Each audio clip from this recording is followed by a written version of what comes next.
नमस्कार दोस्तों, दुनिया कभी नहीं भूल सकेगी मौत की बारिश। 4000 डिग्री की गर्मी, पल भर में मरे थे 80,000। आज से 77 साल पहले दुनिया ने आसमान से मौत की बारिश देखी थी। तब जापान के हिरोशिमा शहर पर अमेरिका ने विश्व का पहला परमाणु हमला किया था। परमाणु बम से हिरोशिमा में 4000 डिग्री की गर्मी पैदा हुई थी, जिसने पूरे शहर को पल भर में तबाह कर दिया था। उसके बाद से परमाणु हथियार संपन्न देशों के बीच जंग की आशंका पैदा होती है तो शांतिप्रद लोगों की रूह कांप जाती है। यूक्रेन में जंग जारी है और ताइवान को लेकर चीन व अमेरिका फिर आमने सामने हैं। ऐसे में आज हिरोशिमा और नागासाकी के बारे में बात करना कोई गलत नहीं होगा। 6 अगस्त को दुनिया हिरोशिमा दिवस के रूप में जानती है। दूसरे विश्व युद्ध के दौरान 6 अगस्त 1945 को अमेरिका ने जापान के इस शहर पर परमाणु बम गिराया था। जापान उस वक्त भी ताकतवर था। 1939 में शुरू हुए इस विश्व युद्ध को 6 साल हो चुके थे, लेकिन जंग थमने का नाम नहीं ले रही थी। जापान लगातार हमले कर रहा था। इस पर अमेरिका ने जापान के हिरोशिमा पर परमाणु बम गिराकर असहाय दर्द दे दिया। दोस्तों, युद्ध कभी भी किसी भी देश के लिए लाभदायक नहीं होता। युद्ध से दोनों देशों को नुकसान ही होता है। ऐसे ही मंजर हमें देखने मिला था जब अमेरिका ने जापान के 2 शहर हिरोशिमा और नागासाकी पर परमाणु हमला किया था, और इस हमले से दोनों शहरों में दूर दूर तक लाशों का ढेर लग गया था। दोनों शहरों में 1,29,000 मौत तो धमाके के समय ही हो गई, और हमले के बाद भी रेडिएशन की वजह से हज़ारों लोगों को अपनी जान गंवानी पड़ी। दोस्तों, आज हम इस वीडियो में जानेंगे कि क्या मजबूरी थी जिससे अमेरिका को इतना सख्त कदम उठाना पड़ गया।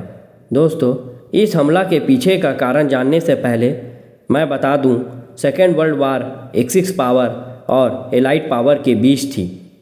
एक्सिस पावर में जर्मनी, जापान, इटली, हंगरी के तरह ही और भी देश थे, जबकि एलाइड पावर में America, Britain, Canada, Brazil, Australia के जैसे और भी देश शामिल थे।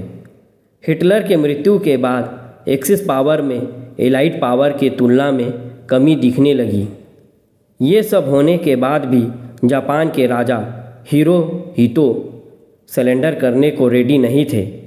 उनके जिद के वजह से लाखों लोगों की जान जा रही थी, और युद्ध को रोकने के लिए अमेरिका को बड़ा कदम उठाना पड़ रहा था। इस वजह से चालू होती है मौत का मंजर की कहानी। हालांकि दोस्तों, प्लान के अनुसार दूसरा बम कोरकुमा में गिराना था, परंतु खराब मौसम के वजह से इसे नागासाकी में गिरा दिया गया।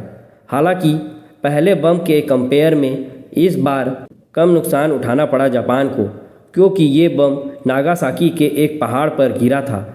अमेरिका ने 6 अगस्त 1945 की सुबह करीब 8 बजे हिरोशिमा पर परमाणु बम गिराया था।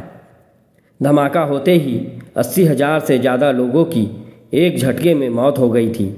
बम से निकली 4000 डिग्री की गर्मी ने पूरे शहर का नामो निशान मिटा दिया था। इससे सब कुछ जलकर नष्ट हो गया था। 2 मिनट में शहर का 80% इलाका आग में खाक हो गया। 29 किलोमीटर के इलाके में आसमान से काली बारिश हुई। हजारों लोग परमाणु विकिरण की चपेट में आकर तिल तिल कर मर गए। अमेरिका ने 9 अगस्त 1945 को सुबह 11 बजे जब नागासाकी पर बम गिराया तो वहां पल भर में 40,000 लोग मौत की नींद सो गए थे।